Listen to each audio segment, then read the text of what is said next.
옛날 한국의 아름다운 순창 지역에는 마법의 연못이 있다는 전설이 전해져 내려왔습니다. 이 연못은 해마다 봄이 되면 신비한 빛을 반사하며 모든 생물을 활기 넘치게 했다고 합니다. 어쩌면 이 전설이 지역 농업의 번영을 상징했는지도 모릅니다. 순창 지역 중앙에는 한적한 마을이 있었고 이 마을 속에는 특별한 당나귀 한 마리가 살고 있었습니다. 이 당나귀의 이름은 달바였는데 달빛처럼 부드러운 피부와 똑똑한 눈망울을 가진 7살짜리 당나귀였습니다. 달바는 마을 주민 모두에게 사랑받고 있었는데 그 이유는 달바가 마을의 안녕을 지키는데 중요한 역할을 했기 때문입니다. 달바의 주인인 할아버지 성철은 언제나 연못 근처 작은 오두막에 살았는데 그는 연못의 비밀을 알고 있는 유일한 사람이라고들 했습니다.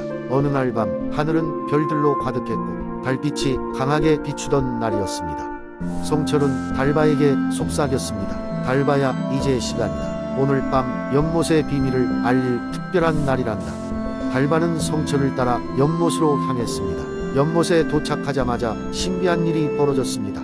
달빛이 연못에 비추자 물안개가 생겨났고 그 물안개 속에서 7색깔의 무지개가 떠올랐습니다. 무지개가 연못 표면을 감싸자 여느 때와 다른 빛이 마을로 퍼져나갔습니다. 그때 연못에서 잔잔한 물소리가 들리더니 작은 소녀의 얼굴이 물 표면에 비치기 시작했습니다. 성철은 그 소녀에게 정중하게 물었습니다. 당신은 누구신가요? 소녀는 미소를 지으며 대답했습니다. 저는 이 연못의 수호자랍니다. 오랜 세월 동안 이곳에 머물며 순창 지역의 마법을 지켜왔어요. 소녀는 달바를 바라보며 말했습니다. 달바, 너의 선량함과 충성심을 알고 있어. 그래서 오늘 밤 너를 통해 이 마을에 특별한 축복을 내리려 해. 그러자 달바의 몸에서 부드러운 빛이 퍼지기 시작했고 마을은 환한 빛으로 가득 찼습니다. 그 이튿날 아침 마을 주민들은 일어나자마자 놀라움을 금치 못했습니다.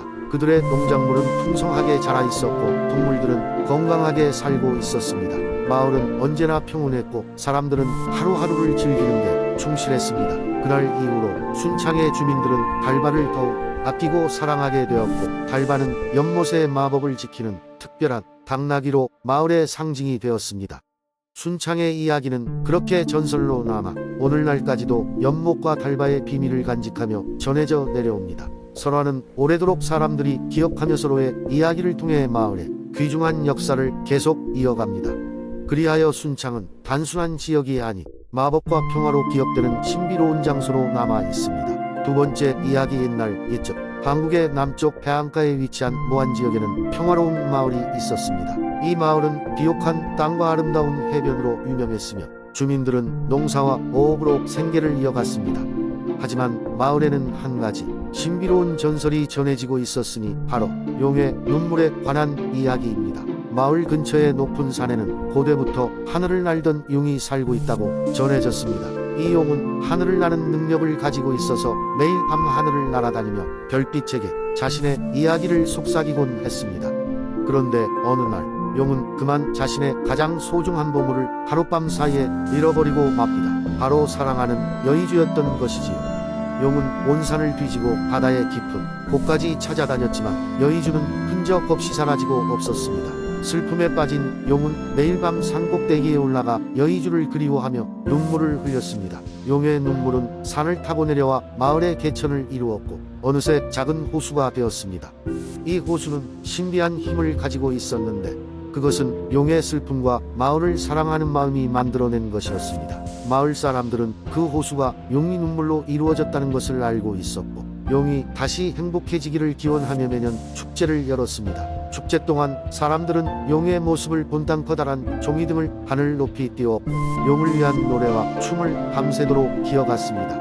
그러던 어느 날 마을에 큰 가뭄이 찾아왔습니다. 사람들은 풍요로운 땅에서의 풍작을 더는 기대할 수 없게 되었고 파도가 치는 바다도 메말라가고 있었습니다. 마을 사람들은 걱정에 빠졌고 용의 눈물로 이루어진 호수가 마르기 시작하자 그제야 문제의 심각성을 깨달았습니다. 마을의 현자는 모두를 모아 회의를 열었습니다. 그들은 결론을 내렸습니다. 용이 사랑하는 여의주를 찾아 돌려주는 것만이 이 가뭄을 끝내고 마을에 다시 평화를 가져다 줄 수 있을 것입니다. 그래서 마을에 용기 있는 젊은이들이 모험에 나서기로 하였습니다. 젊은이들은 사방을 돌아다니며 전설 속의 다양한 도전을 겪었습니다. 끝없이 이어지는 숲을 지나고 위험한 강물을 건너며 마침내 깊은 바다의 심연에서 여의주를 찾아냈습니다. 그들이 여의주를 손에 넣는 순간 바다 속에서 밝고 찬란한 빛이 번쩍였습니다. 이 빛은 젊은이들을 무한으로 이끌었고 그들의 귀환과 함께 마을은 다시 풍요로워졌습니다. 용은 하늘에서 여의주를 돌려받고 기쁨에 눈물을 흘렸습니다. 그 눈물은 비가 되어 내려왔고 가뭄에 시달리던 땅을 적셔주었습니다. 마을은 더욱 풍요로워졌고 사람들은 용에게 감사했습니다. 그 후로도 사람들은 매년 축제를 열어 용과 여의주의 전설을 기리며 무안의 신비로운 이야기를 후대에 전하기 시작했습니다. 그리고 지금도 무안에는 그 호수가 존재하며 사람들은 그것을 용의 연못이라 부릅니다. 밤하늘의 별들은 여전히 용의 전설을 속삭이며 무안을 비추고 있고 마을 사람들은 그 전설의 일부로 살아가고 있습니다. 세 번째 이야기 옛날 옛적 해남의 한 작은 마을에는 바다와 가까운 곳에 살고 있는 단짝 친구 철수와 영희가 있었습니다. 두 친구는 늘 함께 바닷가에서 놀고 바다 생물들을 관찰하며 꿈을 키워나갔습니다. 어느 날 두 친구는 해질녘 바닷가에서 금빛으로 빛나는 특별한 조개를 발견하게 됩니다. 조개를 집어드는 순간 그들에게는 기이한 일이 벌어집니다. 금빛 조개가 열리며 용왕의 목소리가 들려왔습니다. 용감한 아이들아, 너희가 이 조개를 발견한 것은 우연이 아니란다. 나는 바다의 용왕인데 이 조개는 특별한 힘을 지니고 있단다. 너희에게 이 조개를 선물로 주겠다. 이 조개는 단 한 번 무슨 일이든 이룰 수 있는 힘을 줄 것이다. 하지만 신중하게 사용해야 한다는 것을 명심하거라. 철수와 영희는 벅찬 기대와 설렘을 느끼며 집으로 돌아왔습니다. 두 친구는 어떻게 이 소중한 기회를 사용할지 밤새 고민했습니다.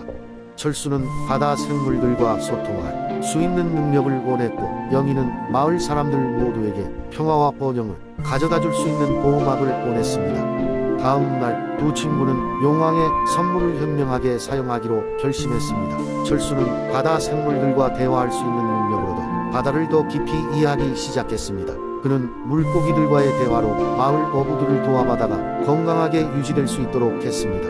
영희는 마을을 위한 보호막을 발동시켜 마을이 태풍이나 쓰나미와 같은 자연재해로부터 안전하게 지켜질 수 있게 했습니다. 시간이 흐르며 철수와 영희는 어른이 되었고 그들의 결정은 마을에 큰 변화와 희망을 가져왔습니다. 마을 사람들은 바다의 선물에 감사하며 두 친구가 해낸 일을 오랫동안 기억했습니다. 그리고 마을 사람들 간의 유대가 깊어지면서 해남은 번영하는 마을로 거듭나게 되었습니다. 이 이야기는 해남의 전설이 되어 그 후로도 많은 세대에 걸쳐 전해졌습니다. 마을 사람들은 바다와 자연을 존중하며 용왕의 선물로 변화를 이룬 두 친구의 지혜와 용기를 기렸습니다.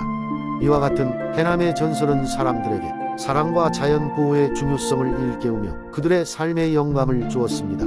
네 번째 이야기 옛날 옛적 한국의 인제 지역에는 사람들에게 잘 알려지지 않은 신비로운 용늪이 있었다. 이 용늪은 깊고 어두운 물로 유명했으며 그 주위에는 수많은 참나무들과 아기자기한 야생화가 피어 있었다.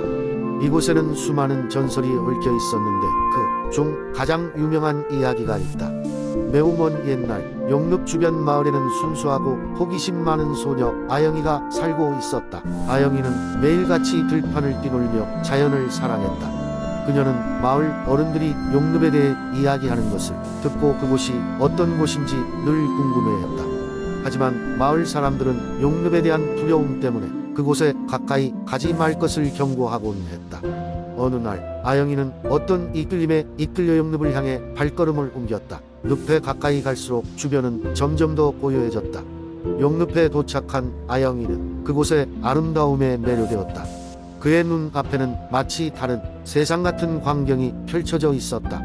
늪 위로는 안개가 피어올라 맑은 하늘과 대조를 이루었고 물가에는 물풀의 나무가 낮게 드리워져 있었다. 물속에서는 작은 물고기들이 자유롭게 유영하고 있었고 개구리들이 노래를 부르고 있었다. 그러던 중 아영이는 무엇인가 물속에서 반짝이는 것을 발견했다. 그것은 바로 순백의 비늘을 가진 작은 용이었다. 용은 아영이를 보고 놀라 도망치려 했으나 아영이는 재빠르게 손을 뻗어 용을 부드럽게 잡았다. 이상하게도 용은 아영이를 보고 두려워하는 기세 대신 그녀의 손길을 받아들이는 듯했다.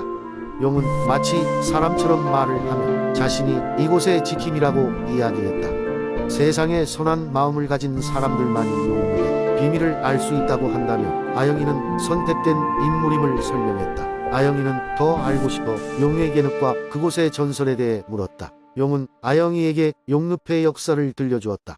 이 늪은 하늘에서 내려온 별들이 모여 만들어진 신비로운 장소였다고 한다. 이곳은 자연의 모든 아름다움을 응축하여 세상의 부정이 미치지 못하는 공간으로 용은 용늪을 지키는 사명을 이어받았다. 하지만 그들과 동등한 순수한 영혼을 가진 인간이 나타날 때까지 오랜 시간 홀로 늪을 지켜야 했다. 아영이와 용은 그 후로 자주 만났다. 그녀는 용을 친구로 삼아 여러 가지 이야기를 나누며 그와 함께 꿈을 키워나갔다. 그리하여 마을 사람들도 차츰 용늪을 두려워하지 않게 되었고 용늪은 인제지역의 소중한 자연 유산으로 남게 되었다. 마을 사람들 역시 아영이가 용과 함께 만들어낸 아름다운 전설을 다음 세대에 전해주어 자연의 중요성과 신비로움을 간직하게 되었다. 그래서 지금도 인제지역을 찾는 이들은 용늪에서 자연의 아름다움과 평화를 느끼며 그 옛날 아영이와 용의 이야기를 떠올리곤 한다.